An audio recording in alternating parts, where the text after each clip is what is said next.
Hi hello friends, welcome back to one vlogs. ಎಲ್ಲರೂ ಹೇಗಿದ್ದೀರಿ?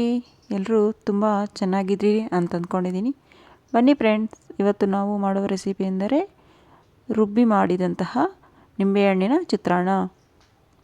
ಇದು ಯಾವ ರೀತಿ ಮಾಡೋದಂತ ನೋಡೋಣ ಬನ್ನಿ ಫ್ರೆಂಡ್ಸ್. ನೋಡಿ, ಇಲ್ಲಿ ಒಂದು ಈರುಳ್ಳಿಯನ್ನು ಕಟ್ ಮಾಡ್ಕೊಂಡು ಇಟ್ಕೊಂಡಿದ್ದೀನಿ, ಒಂದು ನಿಂಬೆಹಣ್ಣು ತೊಗೊಂಡಿದ್ದೀನಿ, 2 ಹಿಡಿಯಷ್ಟು ಹಸಿ ಕೊಬ್ಬರಿ ತಗೊಂಡಿದ್ದೀನಿ. ಅದನ್ನು ಸ್ವಲ್ಪ ತರಿಯಾಗಿ ಮಿಕ್ಸಿಗೆ ಹಾಕ್ಕೊಂಡು ಒಂದು ತಟ್ಟೆಗೆ ತೆಗೆದಿಕ್ಕೋಣ.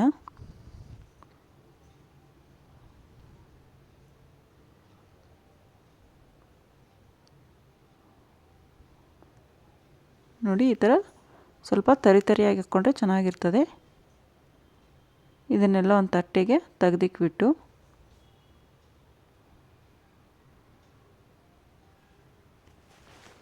ಮತ್ತು ಅದೇ ಮಿಕ್ಸಿ ಜಾರ್ಗೆ ಒಂದು 10 ಹಸಿಮೆಣಸಿನ್ಕಾಯಿ, ಒಂದು ಗಡ್ಡೆ ಬೆಳ್ಳುಳ್ಳಿ, 1/4 ಇಂಚಿನಷ್ಟು ಶುಂಠಿ ತಗೊಂಡು ಅದನ್ನು ಸ್ವಲ್ಪ ತರಿಯಾಗಿ ರುಬ್ಕೊಳ್ಳೋಣ.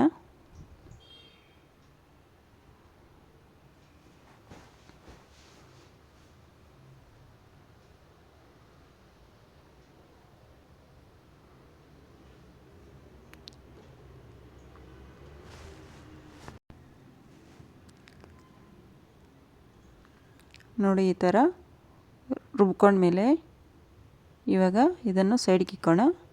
ಮತ್ತು ಸ್ಟವನ್ನು ಹಚ್ಬಿಟ್ಟು ಒಂದು ಬಾಣಲಿ ಇಡೋಣ ಒಗ್ಗರಣೆ ಹಾಕ್ಕೊಳ್ಳೋಕ್ಕೆ. ಇದಕ್ಕೆ ಆಯಿಲು ಒಂದು 5 ಟೇಬಲ್ ಸ್ಪೂನಷ್ಟು ಕುಕ್ಕಿಂಗ್ ಆಯಿಲನ್ನು ಹಾಕೋಣ. ನಂತರ ಸಾಸಿವೆ, 2 ಸ್ಪೂನಷ್ಟು ಕಡಲೆಬೀಜ, 1 ಟೇಬಲ್ ಸ್ಪೂನಷ್ಟು ಕಡಲೆಬೇಳೆ, ಅರ್ಧ ಟೀ ಸ್ಪೂನಷ್ಟು ಉದ್ದಿನಬೇಳೆಯನ್ನು ಹಾಕೋಣ. ಮತ್ತು ಜೀರಿಗೆ 1/2 ಟೇಬಲ್ ಸ್ಪೂನಷ್ಟು. ನೋಡಿ, ಸಾಸಿವೆ ಚಿಟಪಟ ಅಂದಮೇಲೆ ಇವಾಗ ಜೀರಿಗೆ ಹಾಕೋಣ. ನಂತರ ಕರಿಬೇವು. ನಂತರ ಸ್ಟವನ್ನು ಲೋ ಫ್ಲೇಮ್ ಮಾಡಿಬಿಟ್ಟು ಬೇಳೆ ಹಾಕೋಣ.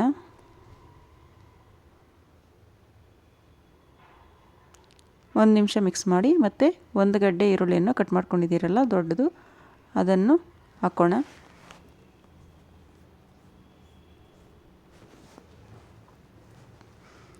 ನಂತರ ಎಲ್ಲ ಮಿಕ್ಸ್ ಮಾಡೋಣ.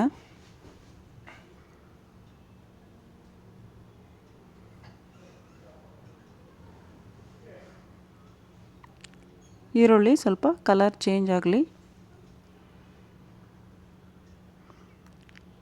ಈಗ ರುಚಿಗೆ ತಕ್ಕಷ್ಟು ಉಪ್ಪನ್ನು ಹಾಕೋಣ.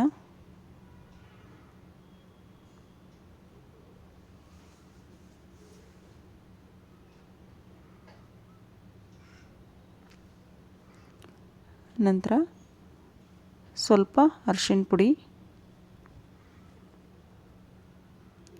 ನಂತರ ಕೊಬ್ಬರಿ ಇವಾಗ ಹಾಕೋದು ಬೇಡ, ಹಸಿಮೆಣಸಿನ್ಕಾಯಿ ಅದು ಪೇಸ್ಟ್ ಮಾಡ್ಕೊಂಡಿದ್ದೀರಲ್ಲ ಅದನ್ನು ಹಾಕೋಣ.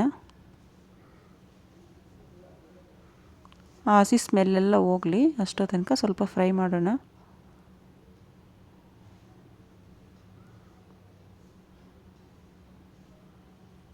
ತುಂಬ ಟೇಸ್ಟಿಯಾಗಿರ್ತದೆ ಫ್ರೆಂಡ್ಸ್ ಈ ಚಿತ್ರಾನ್ನ. ಯಾರು ಬರದೇ ಇರೋರು, ಅಡುಗೆ ಮಾಡೋಕ್ಕೆ ಬರದೇ ಇರೋರು ಮಾಡ್ಬೋದು.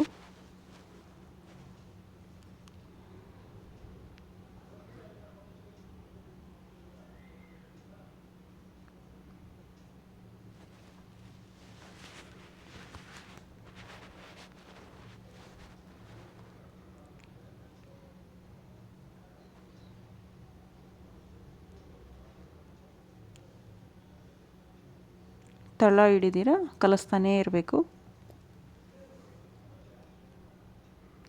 ಈಗ ಸ್ಟವನ್ನು ಆಫ್ ಮಾಡೋಣ. ನಂತರ ಹಸಿ ಕೊಬ್ಬರಿಯನ್ನು ಹಾಕೋಣ. ಮತ್ತು ಕಟ್ ಮಾಡ್ಕೊಂಡಿರುವಂತಹ ಕೊತ್ತಂಬರಿ ಸೊಪ್ಪನ್ನು ಹಾಕೋಣ. ಈಗ ಎಲ್ಲ ಒಂದ್ಸಲಿ ಮಿಕ್ಸ್ ಮಾಡೋಣ.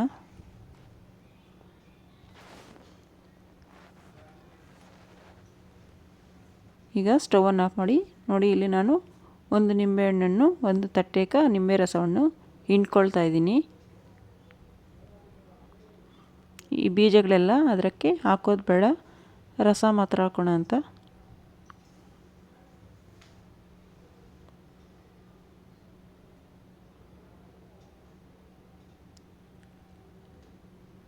ನೋಡಿ ಒಗ್ಗರಣೆ ಎಲ್ಲ ತಣ್ಣಗಾದ ಮೇಲೆ ನಿಂಬೆ ರಸ ಹಾಕಬೇಕು, ಇಲ್ಲದಿದ್ರೆ ಕಹಿ ಬಂದುಬಿಡ್ತದೆ. ಅದಕ್ಕೆ ಈ ನಿಂಬೆ ರಸ ಹಾಕಿದ್ಮೇಲೆ ಒಂದ್ಸಲ ಮಿಕ್ಸ್ ಮಾಡೋಣ.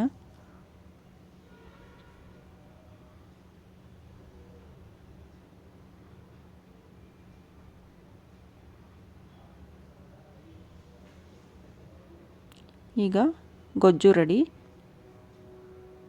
ಈಗ ನಮಗೆ ಎಷ್ಟು ಬೇಕೋ ಅಷ್ಟು ಅನ್ನ ಬೆರೆಸ್ಕೋಬೇಕಂದ್ರೆ ಗೊಜ್ಜು ಸ್ವಲ್ಪ ತೆಗೆದುಬಿಟ್ಟು ಬಿಸಿ ಅನ್ನ ಹಾಕಿ ಮಿಕ್ಸ್ ಮಾಡಿದ್ರೆ ಸಾಕು. ಇದು ಬಿಸಿ ಮೇಲೆ ಕಲಿಸಿದ್ರೆ ತುಂಬ ಎಲ್ಲ ಮಿಕ್ಸ್ ಆಗುತ್ತೆ ಕ್ಲೀನಾಗಿ. ಅನ್ನನೂ ಬಿಸಿ ಇರಬೇಕು, ಗೊಜ್ಜು ಬಿಸಿ ಇದ್ದರೆ ಚೆನ್ನಾಗಿರ್ತದೆ. ನೋಡಿ ಇವಾಗ ಚಿತ್ರಾನ್ನ, ಮಸಾಲೆ ಚಿತ್ರಾನ್ನ ರೆಡಿ.